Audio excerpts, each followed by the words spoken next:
Welcome to Front Office Pros. Today, we're going to be going through some Week 14 IDP Waiver pickups. Hike! Joe, this is a pivotal week. Most teams are in the last week of the regular season, heading into the playoffs, so we got to make sure to get those pickups. And the first one, I know you're going to call me a homer on this one. I'm going to go with linebacker Matt Milano, or we are, I should say.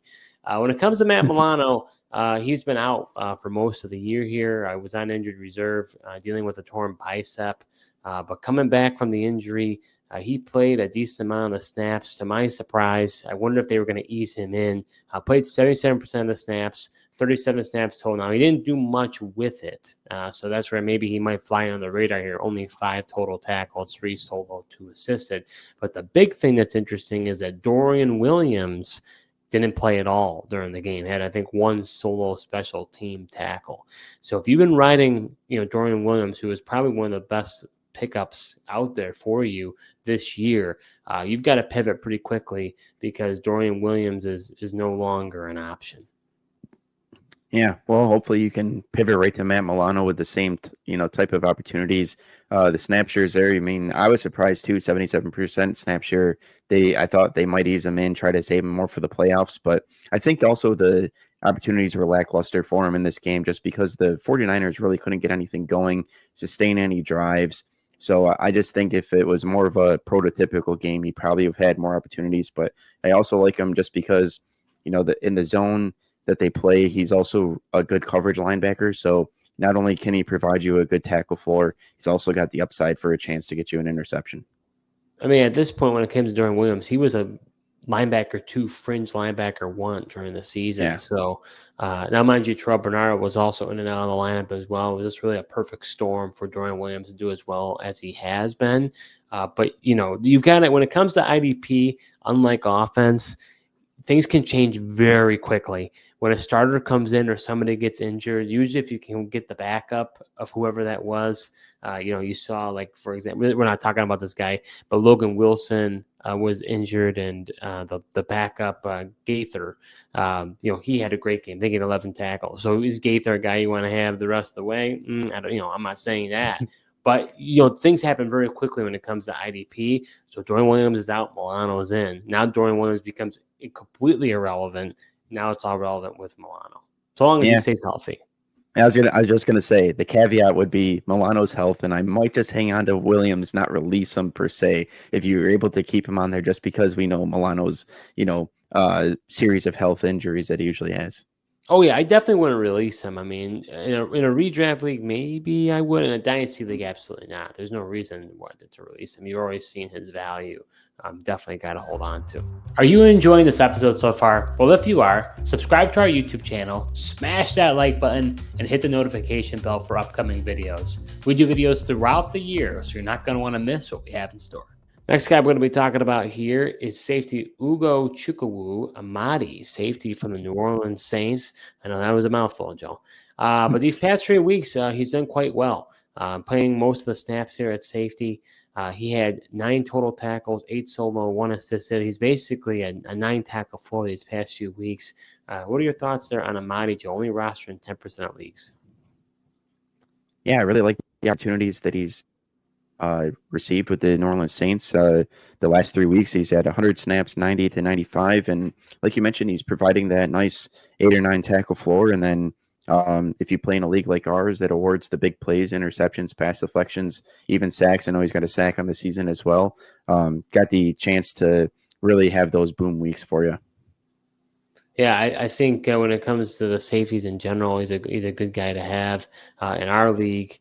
He was a safety 1 on the week. So, the just goes to show he'd be a good guy to have on your roster, and I think could start him as well. Next player we're going to be talking about is another secondary player, and that's safety Xavier Woods. It just so happened that if you look at our scoring, he also was a safety 1 on the week. He was just so happened to be number 4 on the week. But he's getting a lot of snaps as well, alongside Jordan Fuller. He's got a tackle floor of about 8. It just so happens this past week he had 7, 5 solo, 2 assisted. Different from Amadi, though. Woods is definitely more of a ball hawk. Had 2 interceptions these past 3 weeks. He just has the more ability to have those more pass deflections, interceptions. So if you're in big play scoring, he could be more valuable. Only rostered in 39% of leagues. Yeah, and I mean, you mentioned, snap percentage in his playing time. I mean, this is a guy who's played 100% of the snaps every single week this year. And, I just think with their style of defense, it placates well to the safety position. We saw with Evero, we saw a guy like Justin Simmons really flourish with him as a defensive coordinator in Denver. So I think similar things are happening for Xavier Woods, and you're seeing him, these past couple of weeks get those interceptions. Next player we're going to be talking about here is linebacker Christian Rozeboom of the LA Rams. He's had a tackle for roughly about 12 tackles. This past week, he had 7 solo, 5 assisted, 12 total tackles. Only rostered in 57% of leagues. And Joe, we wondered what was going to happen with this Rams linebacker crew. With Ernest Jones being traded earlier in the year, we thought about it may be Spates, but it really has been Rozeboom. He outpaced him by quite a bit. Ended up having 90% of the snaps. Basically, almost. Let's see. 64% of the snaps, almost 20 more snaps Rozeboom had over Spates. And, seems like a good option here going forward. Yeah, he definitely is. 4 out of the past 5 weeks, he's been able to get double-digit tackles, which is really nice at the linebacker position. And it's just kind of interesting, like his snap percentages, how they've been fluctuating last few weeks. With New England, he had 64. Then Philly had 75 in this past week, 90. But regardless of the snap percentage, he's still been able to get the double-digit tackle numbers as well. So that's been really nice. And if you watch these Rams games, you see Rozeboom just flying all over the field. Well, and you see even in his stats, as we went on in the year, his scoring total has only increased. Early on in the year, right? You look at it, he had some duds, but over time, I don't know if they're just having more confidence in him, but he just seems to be having a higher floor, getting more of those tackles. So I think it's a good opportunity. And coming up next week, Bills like to run the ball, so I can't see why, especially in bye week trouble, could be a guy you definitely want to look at. Yeah, I definitely agree, especially when he got the ability to get a double-digit tackle guy that's not widely rostered. I think you got to take it. The last guy we're going to be talking about here is defensive tackle Zach Sieler. Although he didn't have that great of a game against the Packers, he had 4 total tackles, 1 solo, 3 assisted. He has had some really good weeks these past few weeks. Pretty much has a tackle for about 4 or 5 tackles, which is really good, especially if you have your tackles are higher scoring in your leagues for defensive tackles than if you have defensive tackle required leagues where you're starting them. But he also has that sack potential, only rostered in 47% of leagues. What say you on Zach Sieler, Joe? Yeah, I think Sieler is definitely worth a pickup. We were kind of wondering, would he still be effective without Christian Wilkins being there?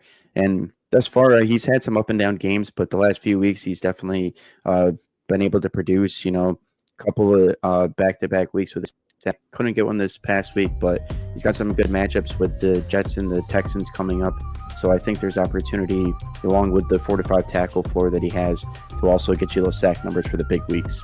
So that does it for this episode. We talked about 5 players to go out and get heading into the playoffs. You're not going to want to miss out on those players because they may help you win a championship. Thank you so much for tuning in, and until next time.